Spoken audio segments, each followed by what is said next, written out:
como notarán, Emi va a grabar la reunión para las personas que no pudieron llegar. Pero bueno, eso, la idea de hoy es ahí trabajar con más o menos una hora, un poquito, 1 hora y cuarto, sobre lo que es Noche de los Lápices, y que no sea solamente una exposición de parte de Sandra, pero también que haya un intercambio y que, bueno, que podamos charlar entre nosotros sobre la efeméride, que ahora ya estamos a un par de días de septiembre, ¿no? Y sabemos que va a haber muchas actividades, que va a haber muchos actos al respecto, porque es una fecha con mucho peso, ¿no? En lo que es el movimiento de derechos humanos y lo que es también en las escuelas y entre las juventudes, ¿no? Se conjugan muchos sentidos en esa fecha, en ese evento, así que la idea es empezar a trabajar eso para tener más herramientas. Así que Sandra, si querés presentarte y arrancar. Bueno, hola, ¿qué tal? Buenos días, ¿cómo va? Estoy un poco despeinada. Esto del Zoom hace que uno se mire y se acomode. ¿Qué haces, Ale? Hola, ¿cómo andas? ¿Cómo va? Qué bueno verte. Igual a todos. Así que bueno, vos ya esta parte ya lo hicimos muchas veces. Sí, a chusmear y a seguir, digamos, con esto de poder transmitir estas narrativas, ¿no? De la Noche de los Lápices, que es muy importante. Bueno, nada, pero en principio pensar esto, digamos, el tema de la relación entre memoria y narrativa, ¿no? Que, bueno, la memoria es volví a insistir sobre lo mismo, la memoria es un trabajo sobre el pasado que se hace en el presente, digamos, un acto del presente, y por lo tanto, son las formas de configurar narrativamente ese pasado, o sea, que no tiene que ver solo con lo que pasó, sino con el presente donde lo estamos evocando, construyendo sentidos, etc. La Noche de los Lápices es un acontecimiento que nos permite ver, digamos, y podernos preguntar, acerca de la narrativa donde se inscribe este relato en el marco de lo que fueron los procesos de memoria de la dictadura militar. La Noche de los Lápices como acontecimiento ocurrió, como ustedes ya saben, el 16 de septiembre de 1976. Sin embargo, si uno piensa, busca en los diarios de esa época, etc., no vamos a encontrar ningún acontecimiento, ninguna mención a algo que se llame la Noche de los Lápices. O sea, no hay ningún registro de eso, como uno podría pensar hoy que hay algunos acontecimientos que pueden ser narrados, incluso se le puede poner un nombre como la Noche de los Lápices. Tampoco yo hice una investigación, una tesis sobre la Noche de los Lápices, y tampoco encontré documentación, denuncia de los organismos de derechos humanos en el exterior, en los documentos que tenían los organismos acá en la Argentina. Por ejemplo, hay una cartilla del Centro de Estudios Legales y Sociales sobre desaparecidos adolescentes, y no figura como acontecimiento la Noche de los Lápices, digamos. Aparecen en la lista las víctimas de la Noche de los Lápices, pero de ninguna manera están conectados, digamos, no aparece como un caso, como hoy lo conocemos, digamos. O sea que, si bien la Noche de los Lápices remite a lo que pasó durante la dictadura militar, y a un conjunto de hechos durante la dictadura militar, más que un conjunto de hechos, es una forma de narrar esos hechos, digamos, ¿no? No es que la Noche de los Lápices ocurrió, o sea, la Noche de los Lápices es un relato sobre un conjunto de hechos que ocurrieron, que fueron narrados, tramados, unidos de determinada manera para construir determinado sentido.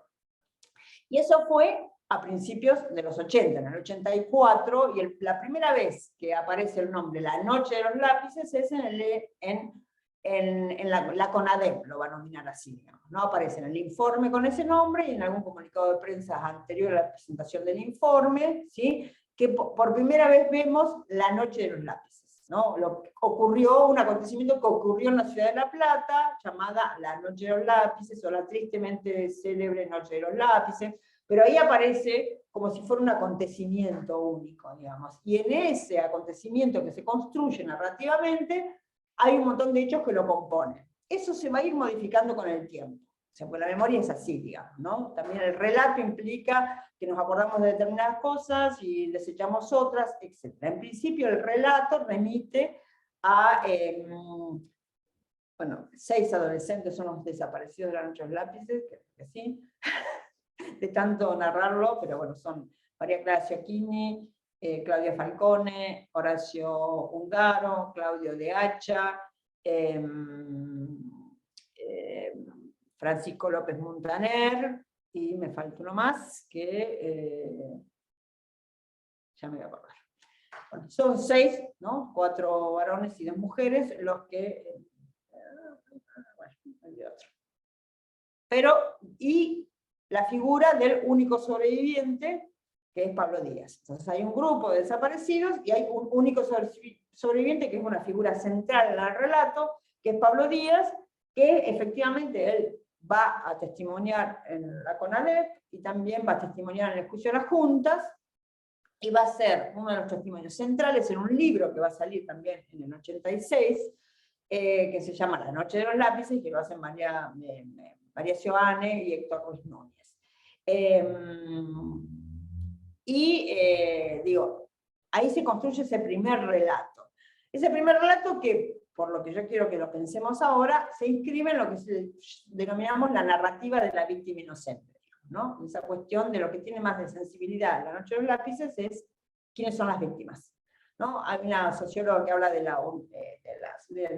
politóloga, que habla de las hipervíctimas, digamos, ¿no? Que de alguna manera, para que uno genere mucha sensibilidad, cuanto más vulnerable sea la víctima, más, digamos, reacción de la sociedad y del otro, ¿no? Hay más posibilidades de empatía según quién es la víctima.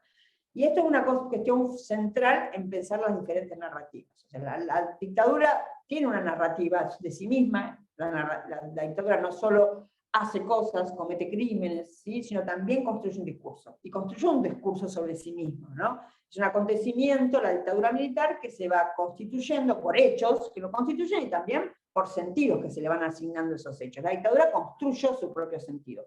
¿Cuál fue el sentido? Fue la lucha antisubversiva, digamos, el tema de la teoría de la guerra, ¿no? Entonces, los desaparecidos, ¿no? Los desaparecidos para la dictadura eran delincuentes subversivos o terroristas, digamos, ¿no? Esa era la forma. Si uno va pensando en las distintas narrativas, lo que va modificando es la forma de narrar a los desaparecidos. Ahora incluso en inclusivo, digamos, ¿no? Que uno puede decir les desaparecidos, que en otro momento tampoco lo nominaría así, porque está preñado por también los sentidos del presente, digamos, ¿no? Incluso en la forma de nominar. Entonces, digo, pensar La noche de los lápices inscripta en esas tramas de sentido, esas tramas narrativas que se constituyeron en los 80 en la transición, digamos, donde estaba todavía vigente, los militares seguían defendiendo de que se había tratado de una guerra, que los desaparecidos eran terroristas, que habían sido caídos en la lucha contra la subversión, o que estaban clandestinos, etcétera, etcétera, pero básicamente que habían muerto. Por un momento la dictadura dice que estaban muertos, digamos, porque bueno, fue parte de la lucha antisubversiva y que como no tenían identificación, no se los pudo identificar, etcétera, etcétera. Digamos, un montón de explicaciones que ellos daban en función de por qué no aparecían los cuerpos, ¿no? Frente al primer intento de negación, porque la dictadura lo primero que hizo fue, no sé, los desaparecidos no están, son una entidad, no están ni vivos ni muertos. Después, cuando la contundencia de los desaparecidos no pudo obviarse, la dictadura tiene que reconocerlo y dice, bueno, sí, está bien, pero están muertos, digamos, ¿no?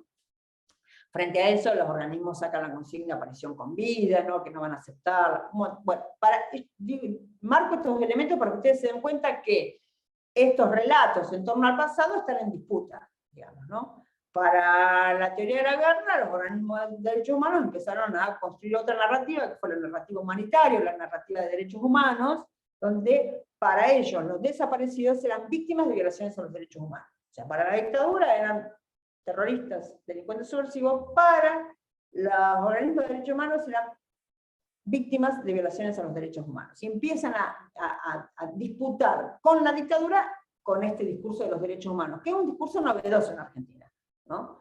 Los organismos de derechos humanos surgen un poco antes del golpe de Estado. La única que existía antes era la Liga Argentina por los Derechos del Hombre, que se había creado en 1937, pero no existían los organismos que conocemos ahora, ni el CERPAG, ni el Centro de Estudios Legales y Sociales, ni la Asamblea Permanente por los Derechos Humanos, ni el Movimiento Ecuménico por los Derechos Humanos, ni tampoco, por supuesto, la de afectados, Madre de Plaza de Mayo, Abuela de Plaza de Mayo, familias de detenidos desaparecidos por razones políticas, o después va a ser la Asociación de Detenidos, y después va a ser hijos, digamos, ¿no? Estas organizaciones es una novedad en la política argentina, la emergencia de este movimiento social que sale a disputarle a la dictadura el relato de la guerra.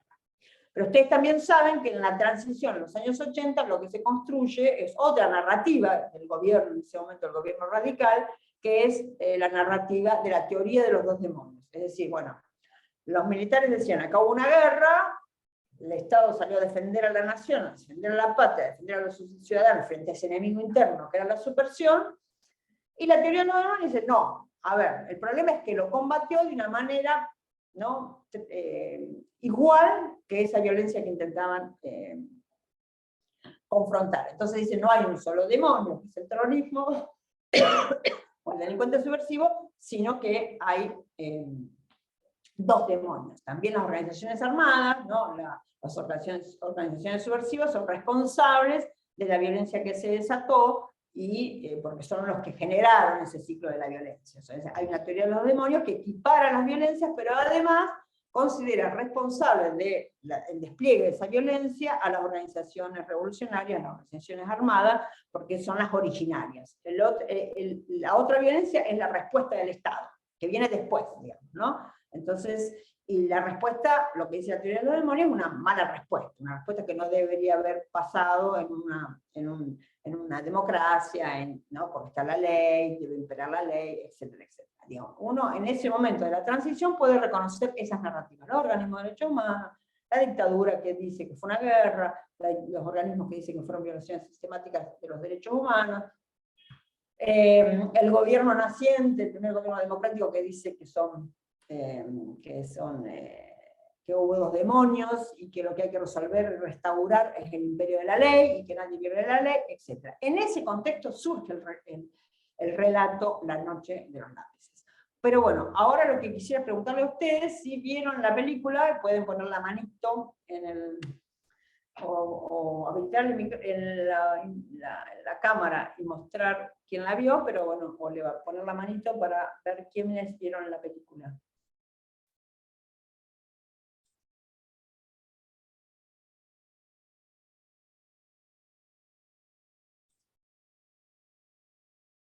Juliana vio la película. ¿Quién más?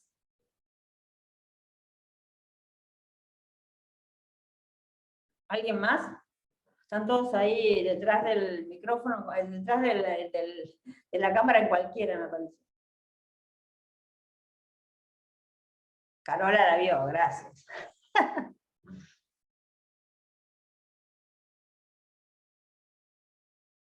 ¿Nadie más vio la peli? Ahí creo que Nahuel también había levantado la mano, y ahí Juli Batista, por ejemplo, dice que no, que ella no la vio. Bueno, lo pueden poner acá, eso. Yo la vi, escriban ahí en el chat, vamos conectando con el chat. Porque ahora la idea es que intercambiemos un poco. Entonces, bueno, tanto para los que la vieron. Y los que la vieron, ¿en qué contexto la vieron? ¿La vieron en la escuela? ¿La vieron solos? No, yo me acuerdo que la vi con mi hermana, tendría 12 años yo y mi hermana 17, y ella quería verla, y bueno, la vi con ella, pero la vi en mi casa. La viste en tu casa. ¿Alguno más que pueda contarme cómo la vio? La vio en el cole, sí. ¿Alguien más?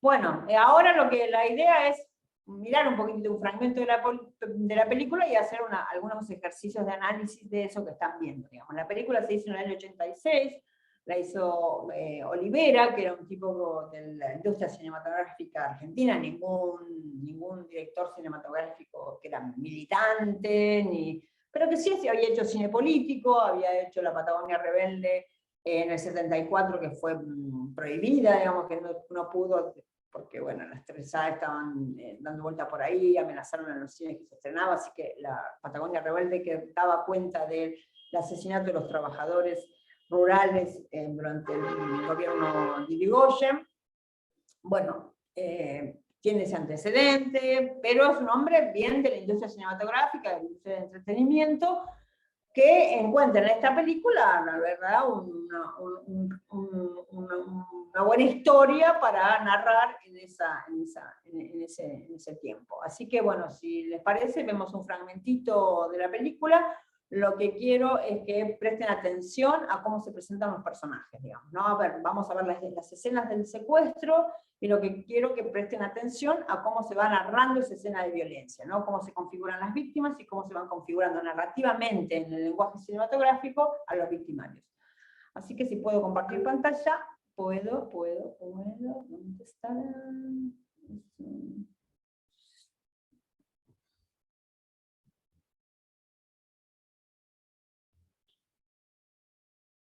No, pantalla.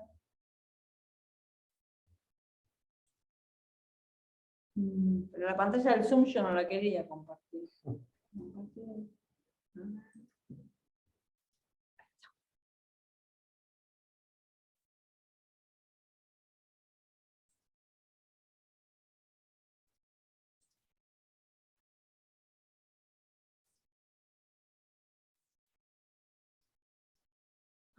me aparece.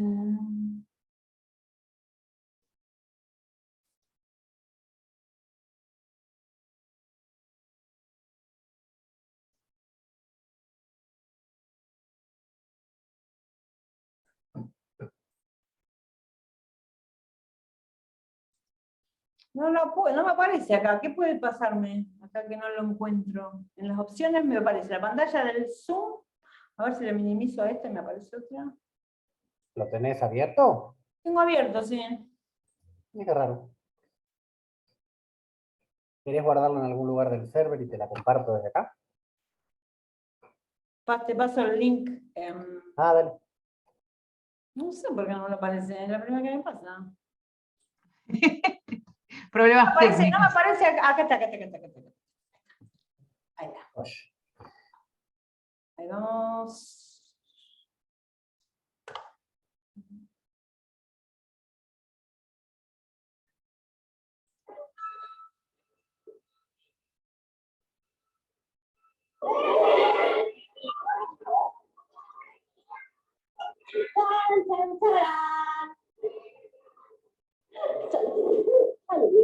Loca. Vamos, mami, no te hagas estrés. Aquí se ve el honor. Y adivina. ¿Qué falta?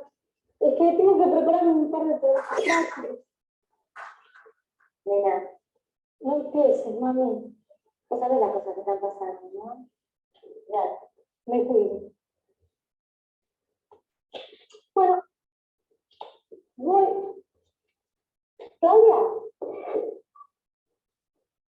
¿Cómo anda la tía? César, se hace la enferma. ¿Sí? ¿En serio? Me parece que le gusta el desayuno. ¡Qué tonta! De verdad, se lo quiso levantar a brazo. Es una lástima, ¿sabes? La diferencia de edad. Los viejos de se oponen. Pobre tía, mira si se entera de las cosas que nadie dice. Bueno, chao, se tomó toda. Me están esperando. Cuídate, nene. Va a ser mejor tomarnos por un tiempo. Cuando venía para acá me parece que me siguió la cama. No quieren asustar. ¿Para qué largué? Me quedo a dormir acá, Horacio. ¿Puedo? Bueno, me voy. ¿Pero qué estás? Me falta un poco. Cuando lo termine te lo paso. Chao, Dani.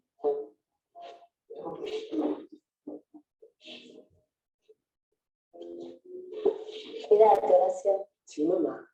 ¿Sabes que estás muy pintón hoy?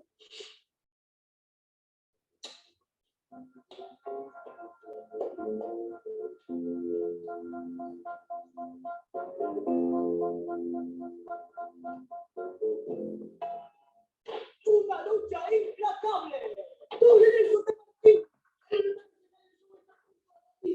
¿Quieren terminar la canción? La madre del mercenario son intenta para la pelea. Evidentemente es una maniobra. La perdida lo que bastante que me dice.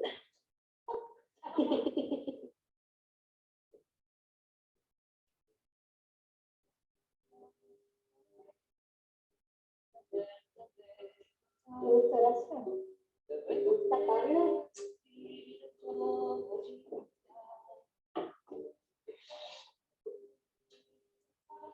¿Te gustarás?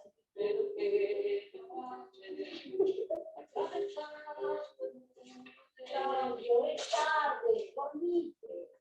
Sí, mamá.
Abrí tu teléfono.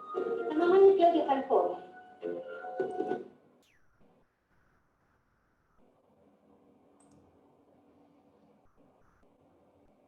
Bueno,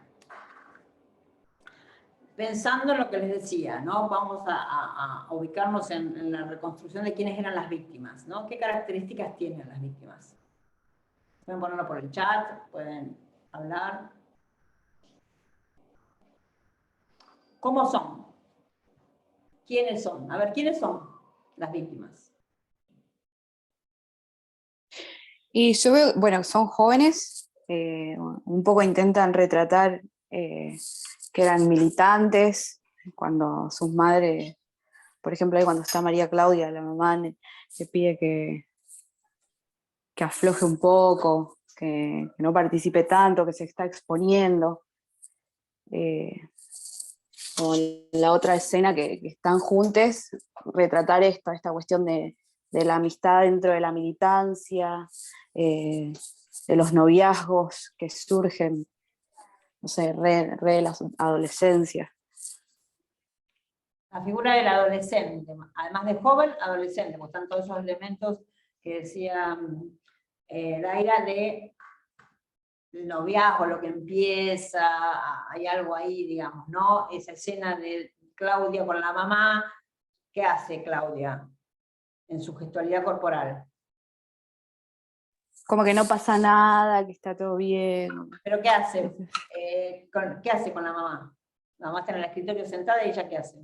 Se sienta upa. Se sienta upa, ¿no? Una gestualidad bien de niña, ¿no? Esa cosa de se sienta upa y la mamá, y ella se ríe, digamos, no la toma muy en serio, y bueno, hace un chiste con la tía, hay un riesgo, pero que parece que zanjarse, digamos, ¿no? Que no rompe con esa, no sé, con ese florecimiento adolescente, con esas ganas, ¿no? Con esa especie de felicidad, cómo llega ella, que le pide plata, le saca plata de la billetera, etc. ¿Qué otras escenas parecidas hay?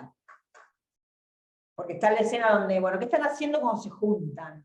Porque no se ve muy, si bien hay una noción de que son militantes, lo que están haciendo ahí, ¿qué dicen? ¿Qué hacen? Uno está, ¿qué haciendo? Uno, el que está en la mesa. Está pintando. Sí, después en otra escena están jugando también, juegan a la lucha. Juegan a la lucha, y la mamá de uno de ellos, ¿qué les propone?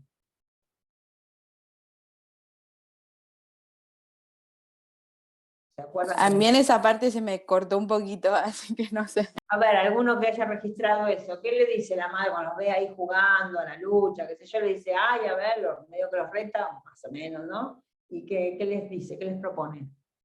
¿Prepararles qué?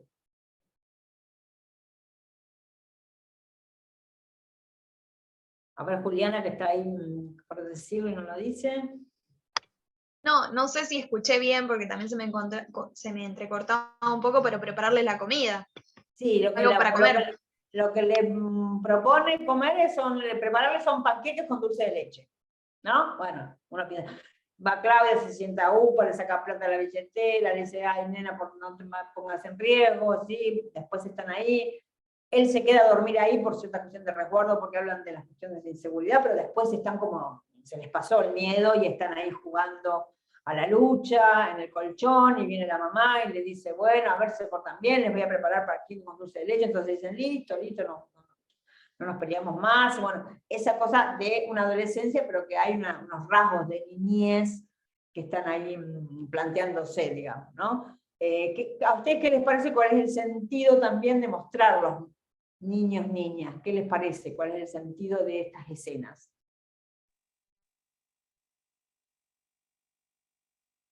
¿Cande? No se te escucha.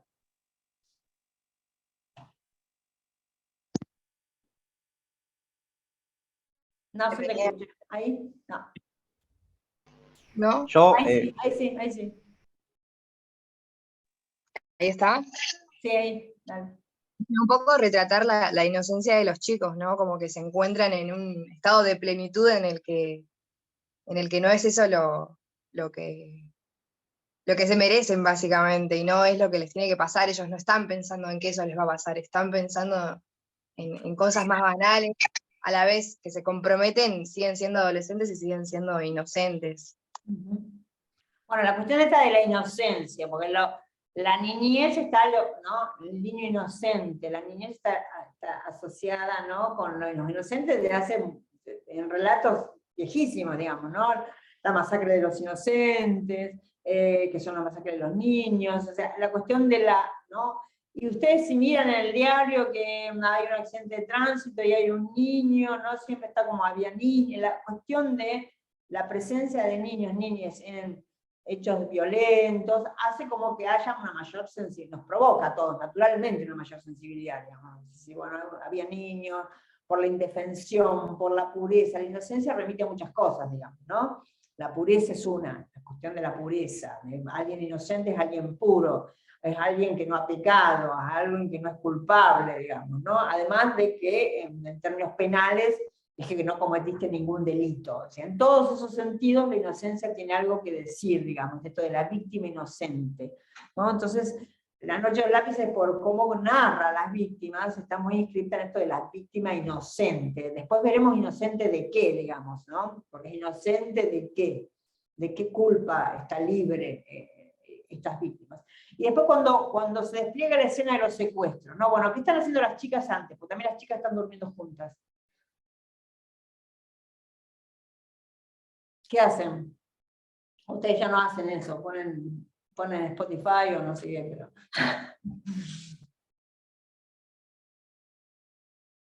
¿Qué hacen antes de dormirse? ¿Se acuerdan? Charlan.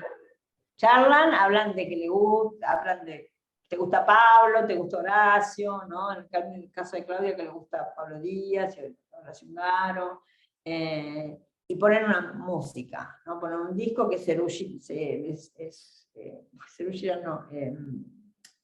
¿cómo es la otra? Sui Generis, eso.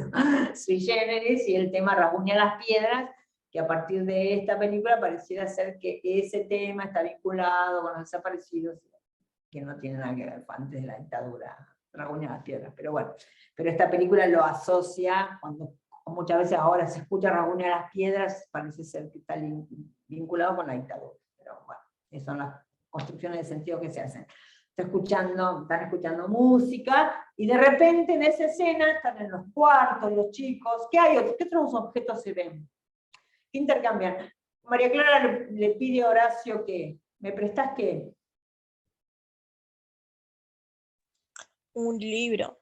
Un libro. O sea, son chicos lectores, son chicos sensibles, están pintando ese ojo que es el ojo de Picasso, el ojo que llora de Picasso, digo, ¿no? Son todos elementos que van generando en el público, en el espectador, una cierta sensibilidad sobre esa otra escena que se viene ahora. ¿Cómo es, digamos, ¿no? ¿Qué les pasó a ustedes cuando la escena de los secuestros, en relación con las escenas anteriores? ¿Qué les pasó?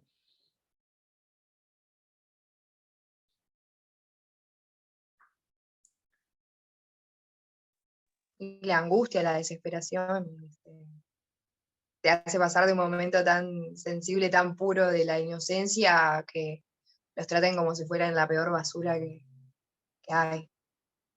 Y cómo, si ustedes miran cómo están compuestas las escenas, digamos, ¿no? ¿Cómo son los represores? ¿De qué color son?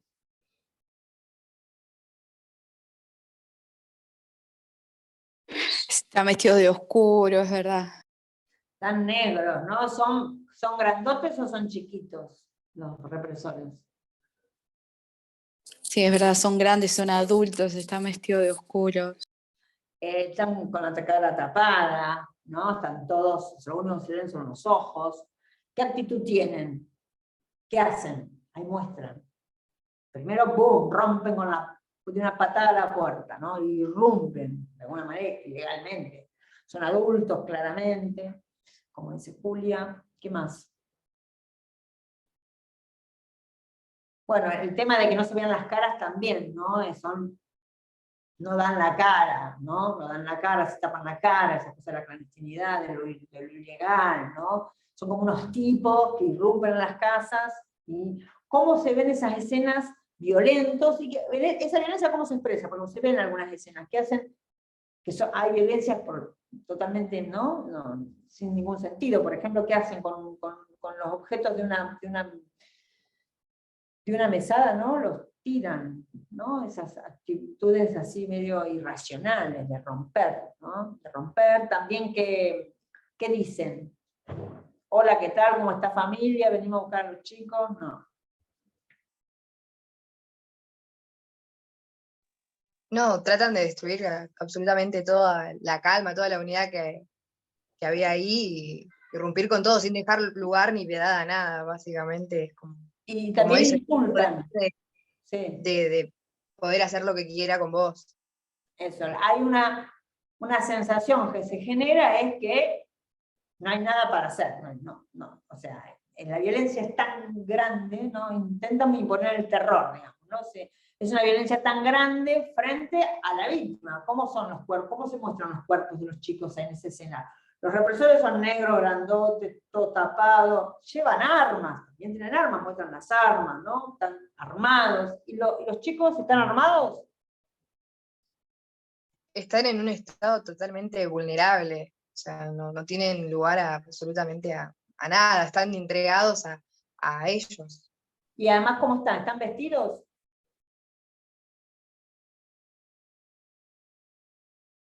¿No? No, es de noche. Es de noche, están durmiendo. En interior. Fíjense que están todos con remeras blancas.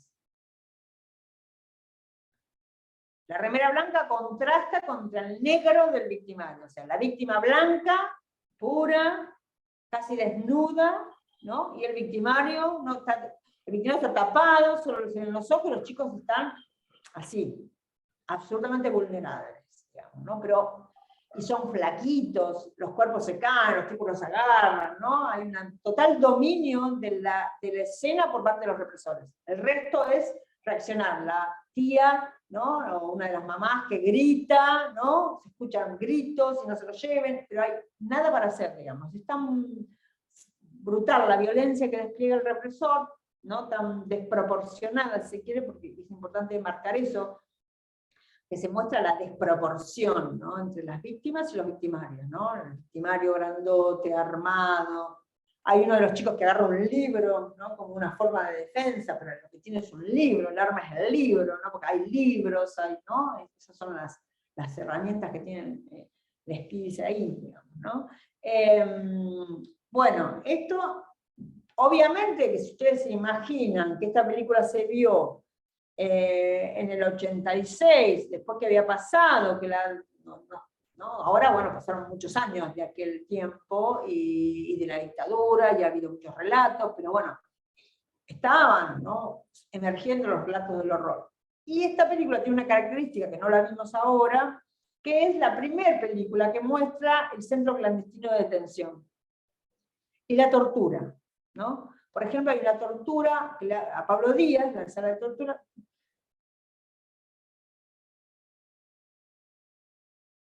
Bueno, sí, ahí también Miranda marcaba el tema de la secuencia previa. ¿Por qué es importante marcar la secuencia previa? porque no hay nada de improvisado en la violencia de los represores, ¿sí? Y después, por ejemplo, ese tipo con anteojos, ese rubio con anteojos que los está siguiendo, después va a aparecer en la sala de tortura de Pablo Díaz, torturándolo, interrogándolo, ¿no? Y en esa escena de tortura de Pablo Díaz, por ejemplo, se ve como la picana eléctrica se apoya en la piel, es bien literal. Y si uno compara, por ejemplo, esa escena con el testimonio de Pablo Díaz en el juicio de las juntas, es casi literal al relato, lo que Pablo Díaz cuenta ahí, ¿no? Que le decían los represores, lo que él decía, cómo fue la tortura, es muy fiel a ese relato, digamos, al relato judicial de Pablo Díaz de la tortura. Pero es la primera película. Imagínense que nadie en ese momento, ahora podemos ir a un sitio de memoria, a ver un lugar donde estaban detenidos, los calabozos, etc. Pero en ese momento teníamos los relatos de los sobrevivientes y uno podía imaginarse, ¿no? Porque el testimonio en uno le produce imágenes en la cabeza, uno podía imaginarse esas escenas que se imaginaba con sus propios recursos simbólicos, como uno se imagina una escena de algo que nunca vivió, digamos, cómo será, alguien te está narrando algo y la cabeza va produciendo imágenes, digamos, todo el tiempo, digamos, ¿no? Morén dice que nosotros tenemos como un cine en la cabeza, digamos, ¿no? Que el cine imita a nuestra cabeza, a nuestra mente, digamos, en la producción de imágenes. Bueno, entonces, pero estas imágenes por primera vez las tenemos afuera. Alguien nos las está contando, alguien nos está construyendo, y eso ha quedado mucho en el imaginario de lo que es un centro clandestino de detención y lo que es la tortura, ¿no? La noche de los lápices asociada y ligada ahí. Ahora lo que vamos para ir cerrando, lo que vamos a compartir es otro relato de esa noche. Y quiero que lo comparemos con esto que vimos ahora. A ver si puedo compartir la pantalla y me aparece eso. Todavía no. Así que vamos a cerrar esta. Aguanten un cachito. Vamos a cerrar acá, acá. Y a ver qué me aparece acá. Otra pantalla, acá. Bueno. ¿Quién quiere leer?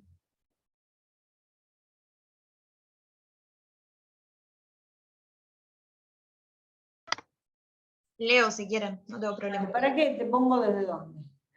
Acá. Caminaba con María Claudia, ahí. Caminaba con María Claudia por la avenida 7, charlando sobre la necesidad de prever el contragolpe enemigo a la hora de planificar campañas de sabotaje en su contra. Tuve la impresión de advertir a la representante del Bachillerato de Bellas Artes, que además era mi hermana, muy confiada en la capacidad de acción miliciana de la UES. Pero lo cierto es que ya nos íbamos quedando sin viviendas operativas. En una ciudad universitaria superpoblada de jóvenes, hacia fines del primer año de la dictadura, abundaban las casas con una docena de refugiados en su interior. No había retaguardia que resistiera una ofensiva eficaz del enemigo. Tras albergar a Claudia, el departamento de nuestra anciana tía Rosa Matera, última sobreviviente de 6 hermanos, había pasado a constituirse en bastión operativo de su agrupación, obviamente clandestina. María Clara Ciocchini, dirigente perseguida por la UES de Bahía Blanca, también se refugiaba en aquel sitio que poco antes había sido la apacible morada de la abuela de Caperucita. La rutina de un consorcio de medio pelo se veía alterada de repente por la irrupción de grupos de adolescentes ruidosos. Nadie notaba, sin embargo, que, en su mayoría, los chicos llegaban tabicados, es decir, guiados por alguien que tomaba la precaución de hacerles dirigir la vista hacia el piso para no reconocer el sitio de reunión y, por ende, no exponerse a denunciarlo ante eventuales apremios. El lema en boga era el que no sabe, no confiesa. Pero no tardó en ser capturado un militante que, pese a no conocer el paradero de aquel sitio, se contactaba telefónicamente con sus habitantes. Eso precipitó la decisión de evacuarlo. En la tarde del 16 de septiembre de 1976, María Claudia y María Clara, ya alzadas de su riesgoso refugio, se encontraron con mi padre y confiándole que procuraba nuevo destino, le solicitaron algún dinero para moverse. Al caer la noche, mi compañera y yo nos reunimos con mis padres y mi primo Jaime, huésped nicaragüense que estudiaba aquella misma carrera que me estaba decepcionando. Cenamos en el restaurante Le Trepeil, no sé cómo se dice, cerca de mi hogar natal, más precisamente frente al edificio de Obras Públicas, en cuya explanada un año antes se había producido la concentración que conquistó el boleto estudiantil secundario y en la que mi hermana había tenido pleno protagonismo. La comida transcurrió en un clima distendido y sin sobresaltos. Nos despedimos temprano porque no eran épocas para circular a horas avanzadas. Pasó un tiempo considerable hasta que nos enteramos de que, mientras se desarrollaba nuestra velada familiar, María Claudia y María Clara retornaban abatidas al peligroso 586 de la calle 56, con la frustración de no haber encontrado otro albergue. El portero contó que fueron intimadas a rendición por parte de un grupo de civiles armados que irrumpió violentamente en el hall.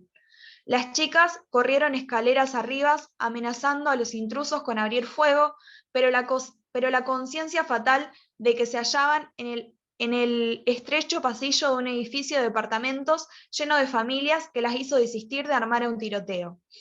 Y buscaron refugio en la casa de la tía Tata, que a esas horas descansaba ignorándolo todo.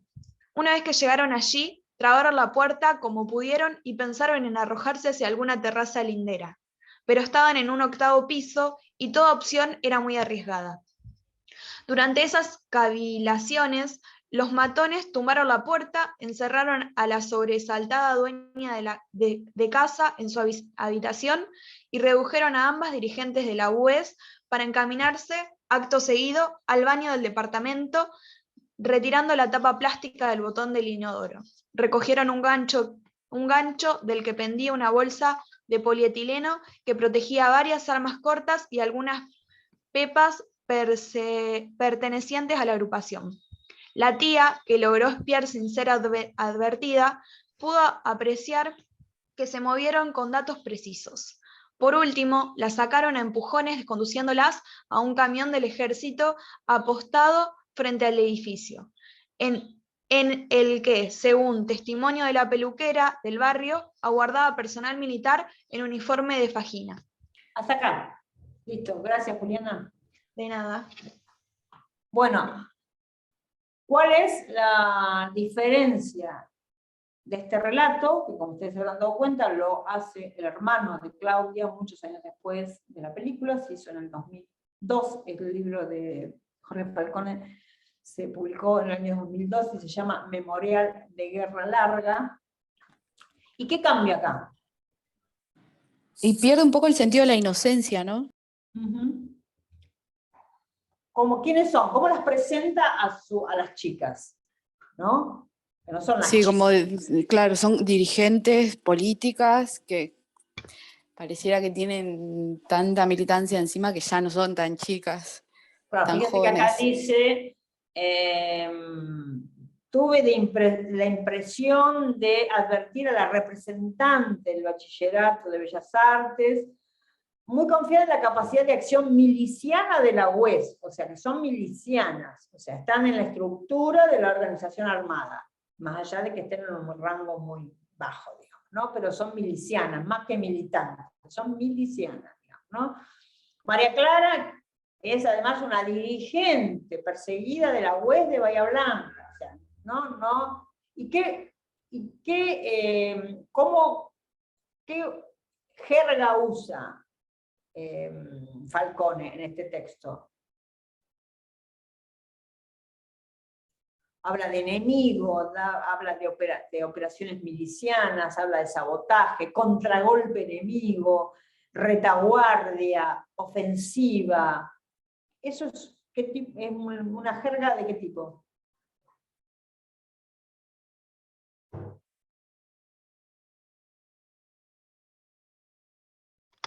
Sí, de guerra, de de guerra, guerrilla. ¿no? De guerra. Hay algo de la escena de la guerra acá, digamos, ¿no? Pensando en esto de la narrativa de la dictadura, dice la guerra antisubversiva, la teoría de los demonios, o sea, admite la escena de una guerra posible, más allá de que sea casi imposible resistir, digamos, porque dice, no había retaguardia que resistiera una ofensiva eficaz del enemigo, o sea, ¿no? Pero lo narra en términos, bueno, el libro se llama Memorial de Guerra Larga, o sea, está acá la figura de la guerra, el relato de la guerra.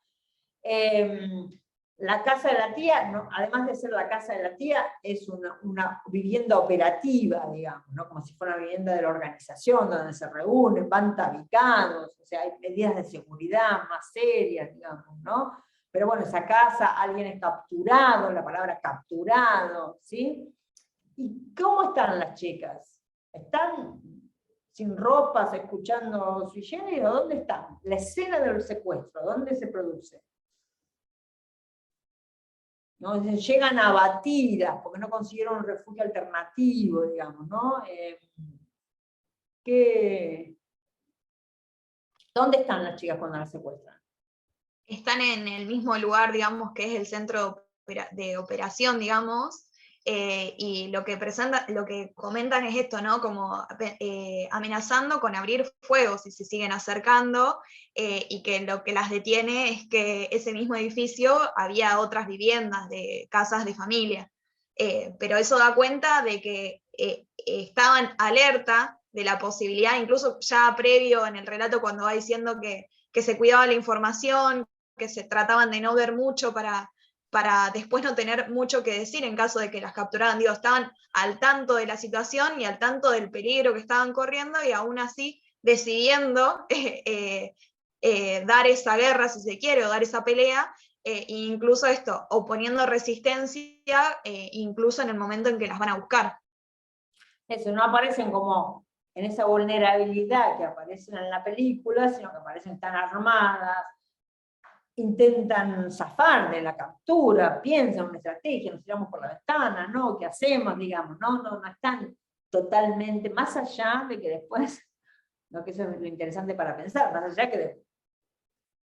más allá de la escena que construya Jorge Falcone, el nivel de indefensión de esas dos pibas de 16 años, con, no sé, algún arma frente a la patota del ejército y de la policía, bueno, cambia el sentido, ya no es la víctima inocente, pero la proporcionalidad de la fuerza sigue siendo...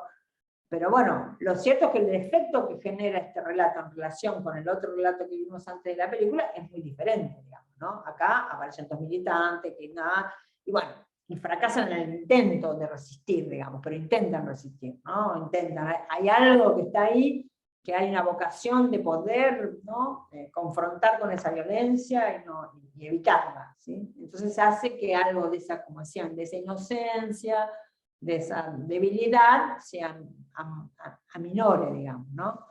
Si esto, no sé, si ustedes tuvieran que elegir contar la noche de los lápices, ¿cuál relato elegirían?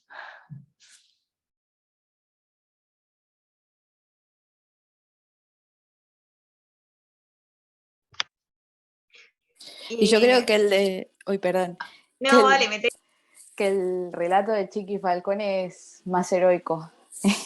Creo que lo contaría desde esa perspectiva, porque a mí lo que me pasa un poco es que yo pienso que se olvida un poco que los jóvenes de la Noche de los Lápices no solo luchaban por el boleto estudiantil, tipo, eran militantes que defendían un proyecto político y en ese momento histórico hicieron lo que había que hacer, o sea, para repeler la violencia de las Fuerzas Armadas, ellos estaban armados también, entonces eso me parece que es re importante decirlo. Ahí en Miranda habla de que depende el público al que se lo cuente también, ¿no? Dice. Sí. Porque, bueno. Sí. Iba a responder un poco como Daira, y cuando leí lo que puso Miranda, me parece que también va por ese lado, ¿no? Depende con quién estás hablando, y que también tomando como autorreferencialmente mi propia experiencia de cuando a los 12 años vi la película, y que fue uno de los primeros acercamientos a conocer lo que había sido la dictadura acá, más allá de cómo, digamos, de lo que conocía por la escuela o por lo que me había contado mi familia y demás. Cuando vi la película me sentí representada en algún sentido porque dije, bueno, la dictadura no fue solo algo de grandes, sino que a adolescentes también desaparecieron adolescentes, digo, como que me implicó tomarlo por ese lado. Obviamente ahora ya más de grande y reconociéndome la militancia en otros espacios, UNE empieza a revisar todo ese proceso, ¿no? de cómo se construyen las buenas víctimas y demás, pero también es muy importante decir esto, ¿no? Como eran estudiantes que se incluían y se entendían partícipes de un proyecto político en especial, que fue uno de los que fue más perseguido durante todo ese proceso, y que eso es una de las cosas que muy pocas veces se dicen, me parece como que es de las cosas que cuesta desterrar, porque queda siempre la idea como, bueno, o de lo injusto o de la teoría de los dos demonios, digo, como que son los discursos hegemónicos. Sí, además esa cosa es, ¿vieron que estaban armadas? ¿Vieron que no eran tan inocentes? Tal cual, por el boleto, una cosa así de como que de alguna manera esto aminora la culpabilidad del victimario. Como pasa con el tema de un femicidio. Pero estaba a las 3 de la mañana con mi espalda, ¿no? Es como, bueno, qué sé yo. Sí, que en el feminismo queda como algo muy parecido, ¿no? La construcción de buenas víctimas, que después, bueno, ¿qué pasa cuando uno o una de esas víctimas sale de ese estándar? Es igual de la culpabilidad del victimario, digo, como que se pone en tela de juicio esa cuestión, y que me parece que es algo a revisar y que es una de las luchas más pendientes que quedan, que cuesta desterrar de la conciencia colectiva. Sí, además esta cuestión de que a la víctima la constituye el victimario, no hay nada en la víctima que la constituya en víctima, o sea, que las chicas y los chicos de los Anchos Lápices terminaron siendo una víctima de la dictadura militar fue una decisión de la dictadura, digamos, de los represores, no fue de ellos, digamos, o sea, no, como al pueblo judío en Europa, no es porque, te exterminaron por judío, no, te exterminaron porque para el nazismo los judíos eran no sé qué cosa, o sea, la decisión, que es que determinados factores para el victimario sean legitimen, ¿no? El ejercicio de la violencia, es una cuestión del victimario, no de la víctima. Pero bueno, la cuestión de investigar a la víctima sigue siendo hoy, digamos, un pibe que cae en manos de la policía, no es lo mismo un pibe que no era un pibe chorro, por más que lo hayan matado por la espalda, que un pibe que no era chorro y que era buen alumno, etcétera, etcétera. Hay como otra, ¿no? Esta cuestión de la jerarquización, y que si uno mira en el informe Nunca Más, en el prólogo, se dice eso. La mayoría eran víctimas inocentes de terrorismo, ¿no? Como si tuviera algo que ver. La víctima es víctima a secas, o sea, no hay víctimas culpables. ¿Qué quiere decir que hay víctimas culpables? Hay un trabajo muy interesante que por ahí después le pueden decir, que es Espacio Escuela, que es un trabajo que hizo un colegio de Bahía Blanca, que es muy interesante, que trabaja eso, digamos, ¿no? La pregunta de por qué los llevaron, ¿no? ¿A quién se le hace esa pregunta? ¿A vos por qué te llevaron? Porque yo militaba en la UES. No, bueno, no te llevaron por eso, o sea, eso no es por lo que vos hacías, sino por lo que el victimario, no, vos te llevaron porque ellos decidieron que los militantes de la UES había que ser exterminados, no porque vos eras militante de la UES, por ejemplo, ¿no? O que no se sabe por qué. Ahí está, pusieron eso. Y por otro lado, digo, y en esto quisiera terminar, y de última los dejo a que sigan interactuando entre ustedes, porque tengo ahora otra reunioncita, que lo que, más allá de reivindicar la militancia de los desaparecidos, también es importante, porque en La Noche de los Lápices no se entiende mucho la violencia de la dictadura. Es como que irrumpen, son unos malvados que, ¿no? que se llevan puesto todo, porque también la despolitización de las víctimas lleva también a la despolitización del victimario, ¿no? O sea, es a sacarle sentido político a la violencia que despliega, por ejemplo, en este caso, la dictadura, ¿no? Entonces, bueno, porque no se entiende, es como la teoría de los demonios, bueno, lo que pasa es que respondieron mal. se equivocaron de metodología, se excedieron, ¿no? No, la represión tuvo un sentido político que la organizó, la planificó el gobierno militar con partícipes civiles de los grupos económicos, de la cúpula eclesiástica, etcétera, etcétera, digamos, ¿no? Que fue algo planificado, incluso el golpe fue planificado. Entonces, en esta cuestión de tanto la teoría de los demonios como la teoría de la guerra o de la víctima inocente, lo que hacen es sacarle el sentido político que ha tenido la violencia al victimario, digamos, ¿no? Entonces, es como de alguna manera seguir narrando a las víctimas con las claves del victimario. Es decir, no podemos decir que eran militantes, no podemos decir que eran montoneros porque si no van a creer que es culpable. Eso es como no poder emanciparse del discurso del victimario. Es como, bueno, pasa con el femicidio, ¿no? Tenemos que ser buenas mujeres, o sea, tener una moral cristiana para que no ser reconocidas como víctimas. En algún sentido es inscribirnos en la lógica patriarcal para ser reconocidas como víctimas, digamos, ¿no? Entonces, bueno, es lo mismo, digamos, ¿no? Es pensar la dimensión política que tiene esa violencia y simbólica, que es lo que se pierde cuando en la noche de los lápices. Sí, es más, es efectiva, porque por ahí alguien que no está muy convencido, capaz que le pone la noche de los lápices y se queda mudo, no te puede confrontar, no te puede decir nada. Veo con Falcone que hay que remarla, digamos, en fundamentar, en decir, etcétera, ¿no? Más allá de que a mí me parece que en el texto de Falcone está muy asentado esa guerra, que no sé, o sea, que yo creo que también es algo que lo alivia a él, supongo yo como hermana, una interpretación más psicológica, que el hermano hubiera tenido más capacidad de resistencia, digamos, no ser tan vulnerable. Lo cierto es que Claudia era una piba de 16 años, los tipos estos eran una patota del Estado, del ejército, con armas, con recursos, y que la desproporción estaba igual, digamos, ¿no? Y que por supuesto lo que le hicieron, que eso es lo que nunca queda claro, lo que le hicieron es tan grave, estén armadas, no estén armadas, tuvieran 16 años, 25, 30, 45, hubieran sido montoneros, militantes del Ejército Revolucionario del Pueblo, hubieran puesto una bomba, ¿no?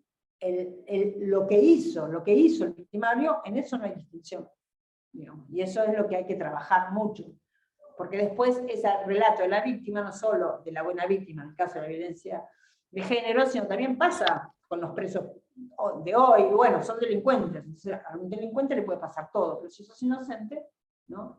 En esos términos. Así que bueno, no sé, tal Sole, Nicolás, qué sé yo, si yo ahora me tengo que ir, pero probablemente ustedes puedan seguir también charlando con las chiques acerca de, bueno, cómo abordar estas cuestiones y cómo discutir la noche de los lápices hoy, digamos, ¿no? Y toda la significación que tiene también para las nuevas generaciones.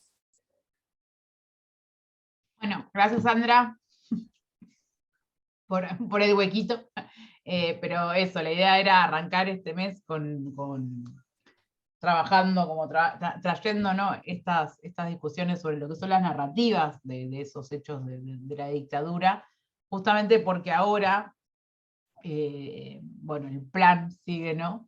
Como que lo que queremos hacer con ustedes es armar, ¿no? Actividades para los pibes alrededor de estas temáticas, porque siempre hay, bueno, por ahí algo que mencionaba, creo que eras vos, Juli, ¿no? Sobre que la noche de los lápices tiene este efecto de inmediatez, ¿no? De son como, o sea, yo que soy un adolescente, ellos que eran adolescentes, siempre genera esa identificación cuando los jóvenes se encuentran por primera vez con esta historia.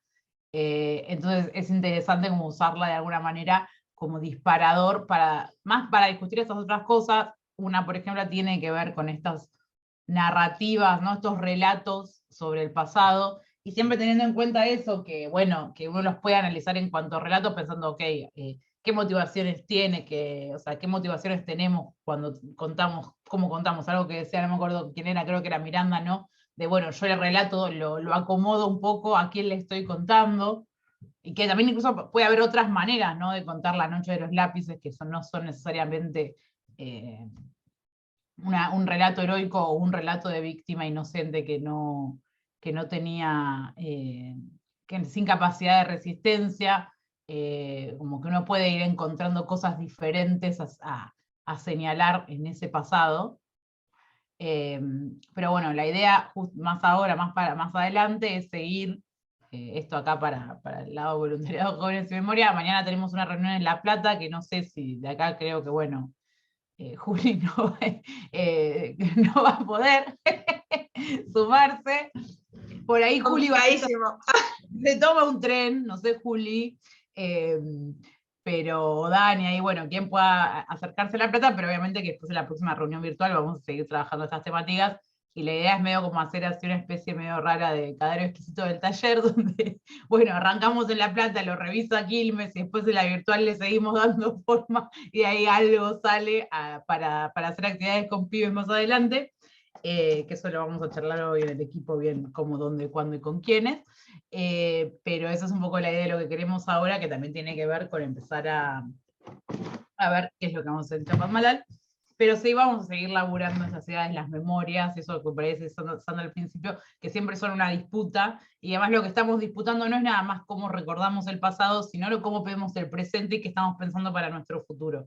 O sea, por ahí algo que ustedes ahí hablaban de, no, bueno, si yo miro para atrás y decido remarcar más esta dimensión militante de los desaparecidos, también tiene que ver con qué estoy yo valorizando, ¿no? Tiene que ver con, bueno, qué lugar le doy a la política en la discusión, ¿no? O sea, bueno, voy a decir que no voy a borrarlo del relato y a decir, no, si hablo de que si hablo de que estaban en la guerrilla, ya no se va a generar esa sensibilidad de la víctima inocente, sino no, los voy a señalar como militantes. Incluso, aunque como hablábamos el viernes bueno, justo ahora ya con Itatí y con Pablo y los que estábamos acá en La Plata, que la lucha armada sigue siendo una temática, a pesar de todo, polémica, o sea, que sigue siendo compleja, ¿no?, de entender y de ver cómo contamos el hecho de que muchos de los desaparecidos fueran parte de la lucha armada, y cómo nos sentamos, ¿no?, cómo presentamos, cómo contamos esa parte de la historia, que es que muchas veces es como, bueno, pero eran guerrilleros.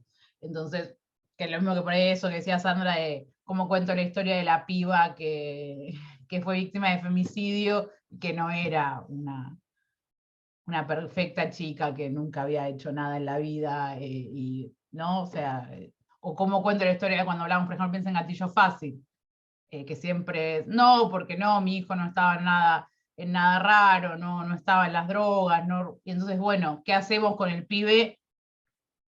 Que sí había tenido un par de situaciones, ¿no?, que por ahí tenía consumos problemáticos, que por ahí había dejado, o sea, ¿cómo hacemos para contar la historia de ese pibe y que se entienda que es una víctima, ¿no? Porque lo que pasa es un poco como por ahí lo que decía Sandra, esa idea de que para nosotros la víctima es inocente, esa unión que hacemos de las, que primero es, ¿qué significa ser culpable? Que uno se fija, bueno, ¿qué nos vuelve culpables si es, por ejemplo, una mujer que, bueno, andaba, o sea, nada, tenía relaciones sexuales casuales, y eso la vuelve culpable de su propia victimización, en vez de esta idea donde la víctima es lo que nos convierte en víctimas, es lo que nos hicieron.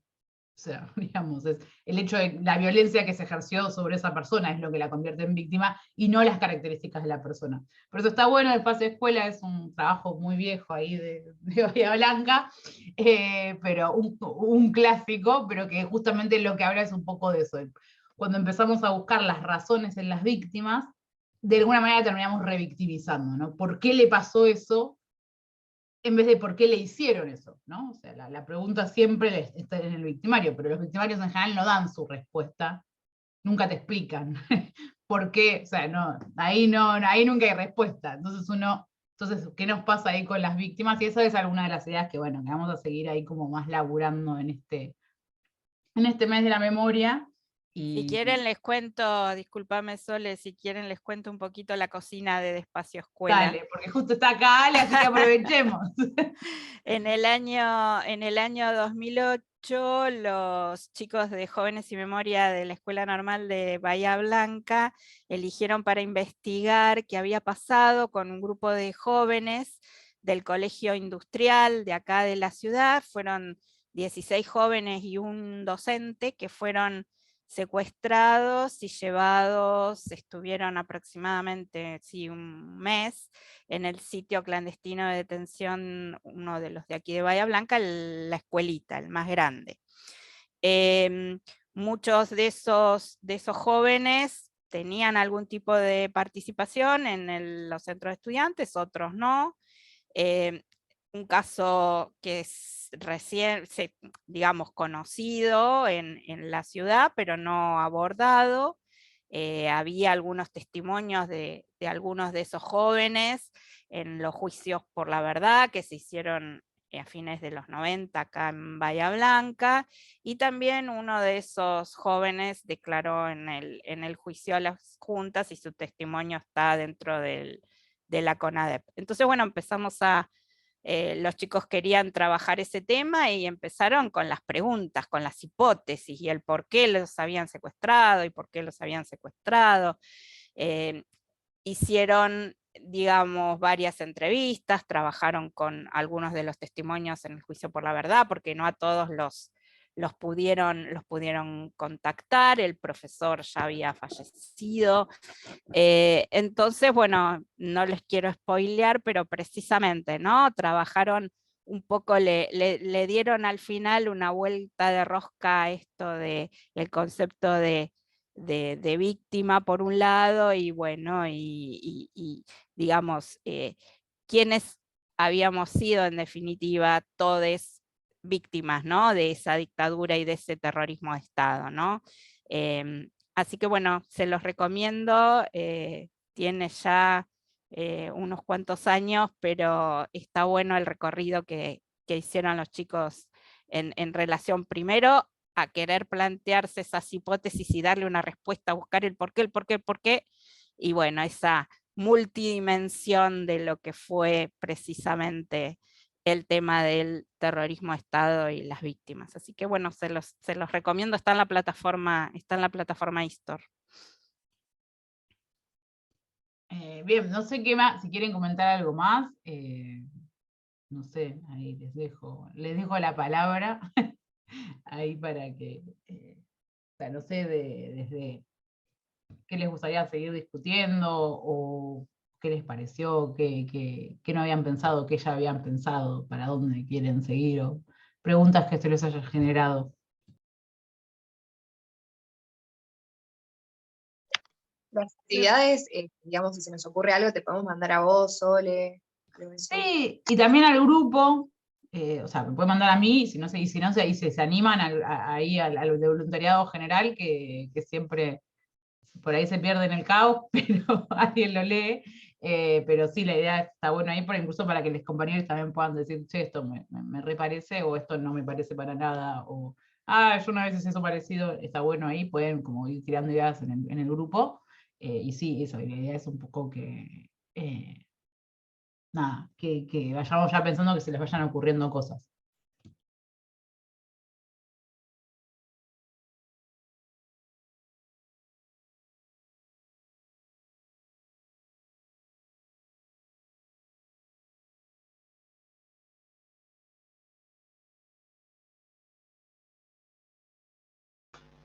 Bueno, no sé si se me escucha ahí, pero a mí por lo que vengo escuchando, a mí me interesó la cuestión esto de la construcción del sentido, y estaría bueno, no sé, como tal vez intentar movilizar los sentidos que tal vez los jóvenes carguen hoy en día, por ejemplo, en relación a estas determinadas cuestiones que se habló hoy y que se van a seguir hablando. Sí, eso está bueno, ¿no? Por ahí ir y meterse en les pibes como, bueno, ¿qué significa esto que vos pensás? No sé, vos fíjense, bueno, todo lo que tiene que ver con el boleto, la idea de que fue por el boleto, cuando sabemos que no fue por el boleto, que es más, que todo ese conflicto ya había terminado para el 76, o sea que realmente, ¿no? Entonces, bueno, ¿por qué se termina construyendo esta idea de que fue por el boleto estudiantil, ¿no? Y que no, o sea, que ya a esta altura del partido no tiene demasiado que ver con si pasó o no pasó, sino porque en esa idea claramente se expresa el nudo de lo que la gente, de por qué movilizar la noche de los lápices a los pibes, que tiene que ver con eso, también eran adolescentes, la lucha estudiantil, la lucha por los derechos. Entonces es interesante también, por ejemplo, para trabajar con los pibes. ¿Alguna otra cosa? Sí, eso mismo me parece que es clave también como para correr un poco el eje en torno a esto, a la construcción de buenas víctimas o no, digo como, bueno, en el boleto estudiantil, más allá de eso, digo, como la lucha estudiantil, qué valores se representan, qué proyecto de sociedad se apunta a construir, que justamente la dictadura trataba de irrumpir, ¿no? de romper. Entonces me parece que es una de las buenas cuestiones como preguntar esto, ¿no? ¿Qué representa la lucha estudiantil? ¿Qué valores para contrastar con los que trató de imponer la dictadura?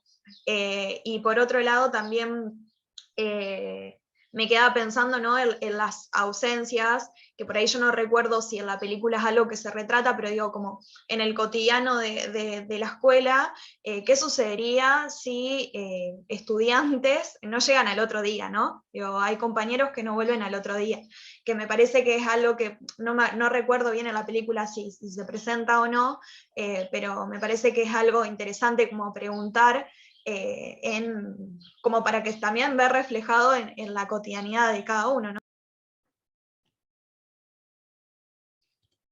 Sí, me parece que también está bueno, o sea, para pensar la dictadura está bueno que primero porque es algo que termina saliendo cuando los pibes trabajan dictadura, ¿no? Eso, bueno, el cotidiano, cómo era el cotidiano durante la dictadura, esta idea, ¿no? Y que además incluso poder conectarla con con otras problemáticas más actuales, porque sigue habiendo pibes que un día no, o sea, que un día no vuelven a la escuela, y muchas veces por la violencia del Estado, ¿no? Y bueno, también a veces hay pibas que un día no vuelven a la escuela.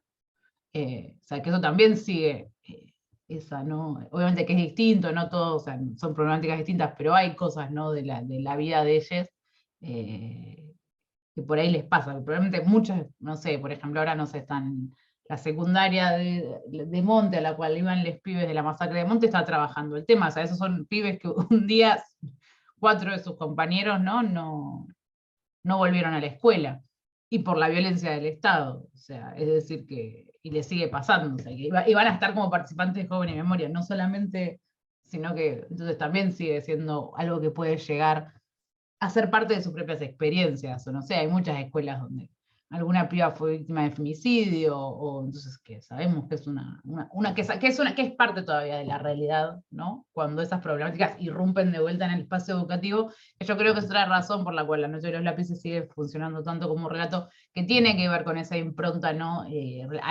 Relacionada a la escuela, fíjense incluso en el propio nombre, ¿no? La Noche de los Lápices, es esa idea del joven como estudiante, que no necesariamente todos los jóvenes son estudiantes, esa equivalencia que hacemos donde la juventud es ir a la escuela y escuchar música y no tener preocupaciones, hay que ver cuánto no, también es un relato, también es una construcción, también es un relato, lo que contamos de los jóvenes, porque hay un montón de jóvenes que están haciendo otras cosas. Y no dejan, o sea, que son tan jóvenes, ¿no? Pero bueno, también de esa impronta bien de la escuela, y que por eso también es, ¿no? un relato que ha funcionado tanto y que ha tenido tanto peso dentro de la escuela, porque es esa realidad, ¿no? Porque por ahí algo sobre la fábrica o sobre otros espacios que también, donde también impactó mucho la represión, tienen por ahí, no son tan, no han tenido tanto éxito en las construcciones de los pibes, pero bueno, también es entendible que aunque también es para preguntarnos por qué la figura del desaparecido está tan asociado con los estudiantes, que fueron uno de los grupos más atacados, pero a veces es, bueno, ¿dónde está ese desaparecido obrero, que también fue el grupo más golpeado por la dictadura, ¿no? Son los trabajadores, y sin embargo por ahí a veces no están tan centrales en nuestros relatos, ¿no? Entonces es otra cosa para discutir, para seguir viendo, y seguir preguntándonos cosas. ¿Algo más que quieran decir?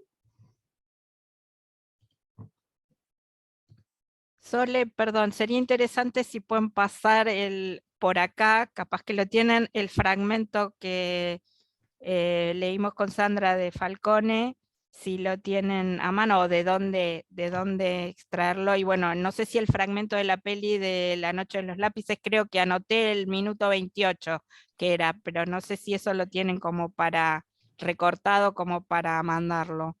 Sí, ahora les voy a pasar el fragmento de Falcone. Lo que sí tenemos, que seguro tenemos, y que lo tengo que buscar, es el equivalente a la parte del libro de Seoane. Ah, claro. porque bueno, esta es una actividad que es uno de nuestros caballos de batalla. Que me da un poco de risa que acá estamos volviendo a los clásicos, pero Bien. acá te paso el fragmento del secuestro en el libro, que además está bueno porque eso significa que lo puedes hacer aunque no tengas Yo es para trabajarlo con profes. Ah, claro, bien, ahí está. Ahí te pasé los 2 fragmentos del libro. Bien. Ahora me fijo qué onda, porque por ahí incluso no sé si no tengamos la peli dando vueltas por nuestros... no, a mano no la tengo, pero después, si querés, mandanos al WhatsApp de jóvenes y ahí te lo pasamos. Perfecto, Te lo buscamos, gracias. porque yo ahora no me voy a acordar. No, no hay problema, porque yo lo busco en... Y ahora lo ya busco, que lo estoy, busco. también les tiro, porque siempre además trabajamos un texto de Sandra, que acá ustedes la tuvieron a Sandra, ¿no? Diciendo lo que dice en su texto, pero después le voy a pasar por el grupo, para los que no pudieron venir, el texto de Sandra también desarrolla estas líneas de laburo, pero eso, ahí les dejamos los 2 fragmentos, están en el chat si quieren ahí verlo, leerlo, si después lo quieren mirar, pero bueno, ahí están, y son en fragmentos, además seleccionados de ese momento del secuestro para hacer ese contraste entre ambas narrativas. ¿Alguna otra cosa? No sé si Nico o Emi quieren decir algo.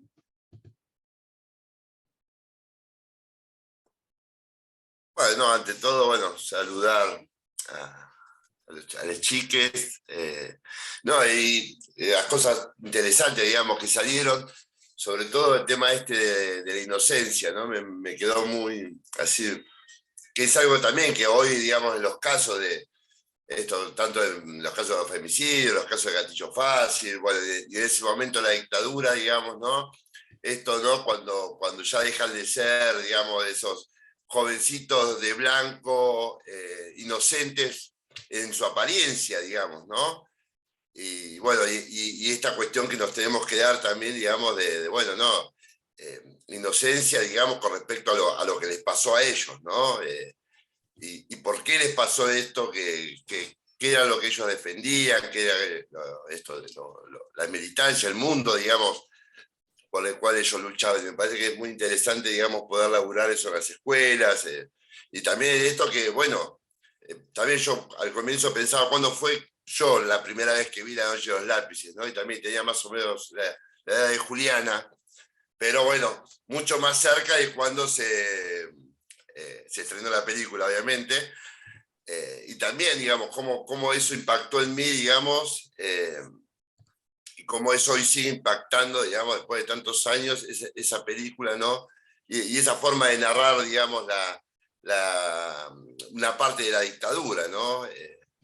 Me parece, bueno, que es muy interesante para seguir trabajando, ¿no? Y para seguir trabajando esta cuestión de las continuidades, ¿no? Esto también de pensar qué pasaría si hoy en la escuela, qué pasa, como decía Sole, digamos, que un chico, una chica no vaya más, ¿no?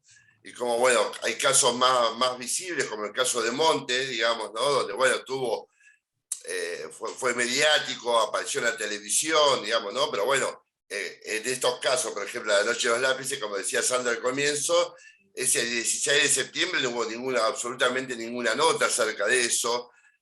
Y lo mismo pasa hoy con un montón de casos de pibes o que los mata la policía, o pasan distintas situaciones que también, digamos, son invisibilizados, ¿no? Y bueno, ¿qué pasa en esos casos también en la escuela? Bueno, me parece como que es un montón de temas para poder laburar que realmente son muy interesantes, ¿no? Sí. Y ahí iba a decir algo y no sé cuándo vieron cuando. Bueno, fíjense, incluso en el caso de la masacre de Monte, eso. Ustedes se fijan cuando, bueno, llegó la prensa y hubo todo un cierto acompañamiento de la prensa, pero si yo tengo una muy mala costumbre, que es muy mala para mi presión sanguínea, que es leer los comentarios en los diarios.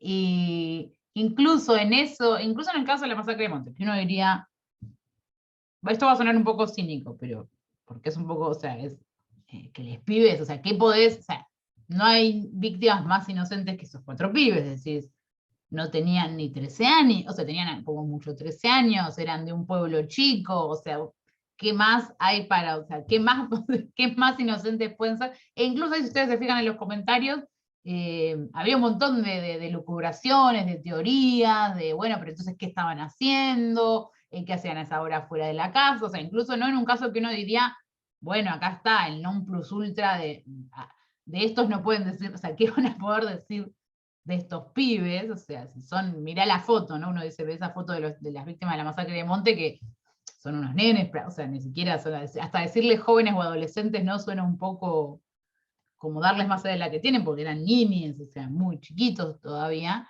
y sin embargo ustedes se fijan ahí, había comentarios de gente de, bueno, pero ¿qué estaban haciendo, ¿no? Estos pibes de un pueblo chico, de 12 años, 12, 13 años, ¿en qué andarían? ¿No?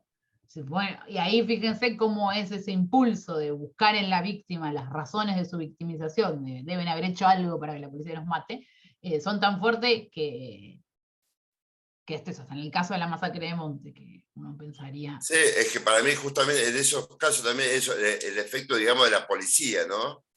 Cómo se construye también esa imagen de la policía, que cualquiera sabe que hay corrupción, que digamos digamos, cuál es la situación, digamos, de la fuerza de seguridad, y así todo, eso aparece en estos casos, y bueno, esto ahí, ¿por qué no frenaron? ¿Y por qué los perseguían? ¿Y por qué, no? Sí, ahí como dice Miranda, es eso, ¿no? El instalado, ¿no? Del algo habrán hecho, esa, sí. ¿no? Que es un poco, y es real, que es esos mismos discursos que tienen que ver con encontrar qué hicieron. Que muchas veces también, no sé, por ejemplo, se ve mucho particularmente lo que es los femicidios y las violaciones, que hay un punto donde tiene que ver con, bueno, si no hago esas cosas no me pasa, ¿no? Frente a la cosa más perturbadora de, fíjense, o sea, la cosa más perturbadora de, no tiene demasiado que ver con lo cual uno haga o no haga, sino, entonces es ahí como una cosa donde, no sé, fíjense cuando se pasan, no sé, los tips para no ser víctima de violación, que uno dice, bueno, ¿cómo? Atate el pelo, o sea, que entonces siempre se busca, pero eso, ese discurso del algo lo han hecho que aparece automáticamente frente a alguien que ha sido una víctima, ¿no? Entonces es como si son cosas que están buenas y que realmente da para charlarlas con les pibes y ver qué piensan ellos. Y también incluso para ensayar, bueno, entonces, ¿cuál sería el relato que nosotros queremos construir sobre ese pasado? Si estos relatos que están ahora dicen estas cosas, no necesariamente tenemos que aceptar esos relatos ya dados, sino también, y que también es un poco la idea del programa, sino construir los propios relatos, respondiendo a las propias necesidades y a las propias disputas que quieren darles pibes, ¿no? O sea, siempre, un caso muy emblemático también que usamos es uno de Villa Sildañez, que es un barrio en Capital, un barrio popular, muy estigmatizado, donde ellos hacen un trabajo sobre la historia del barrio y recuperan un pasado heroico de resistencia a la dictadura, donde en realidad, o sea, por un lado es, ¿no?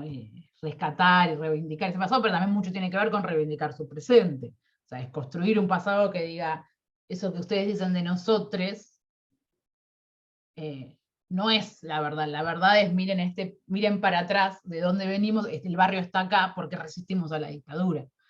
Y ahí en realidad esa disputa no tiene tanto que ver con disputar el pasado, un poco sí, pero también tiene mucho que ver con disputar el presente. Con decir, ¿cómo vas a decir que somos un barrio de drogadictos, ladrones y pobres, cuando en realidad lo que somos es un barrio de héroes?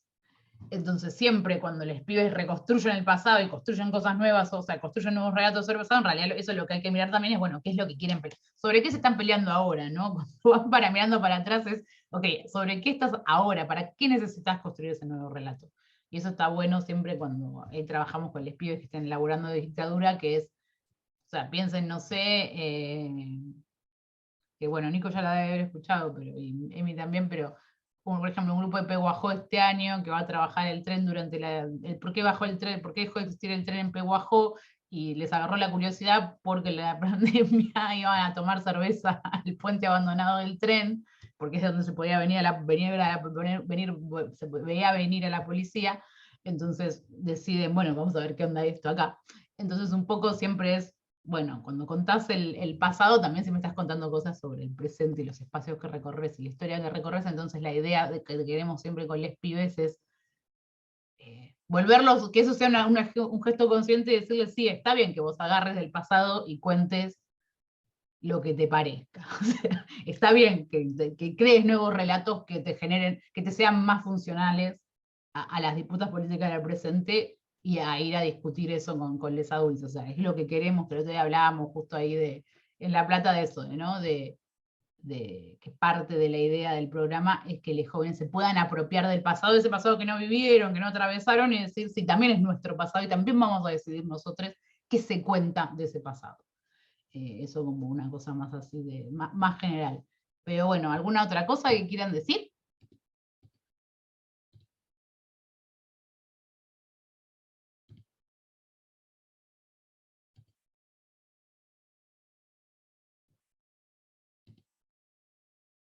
Bueno, si no, ya estamos hace casi 2 horas, es 1 hora y media seguro, así que en ese caso nos vamos despidiendo. Les recuerdo que mañana a las 6:30 acá en CPM, en La Plata, va a haber otra capacitación tomando todavía también esta línea de trabajo, que las van a hacer las compañías del sitio, más en general sobre las narrativas de la dictadura, no en particular de la Noche de los Lápices, y que después, en 2 semanas, a este mismo horario, en este mismo Zoom, nos volvemos a encontrar con la reunión virtual, donde les traeremos, ¿no?, todo que estuvimos trabajando con las otras sedes y esas cosas. Ahora después les voy a pasar también los materiales, si quieren seguir leyendo esas cosas por el grupo general, pero bueno, eso como más a futuro, y iremos viendo, ahí ya seguramente tengamos más cerrado también dónde vamos a hacer los talleres y esas cosas que es un poco más en lo concreto. Pero si no tienen nada más para decir, le voy a dar al botón de salir. Gracias a todos.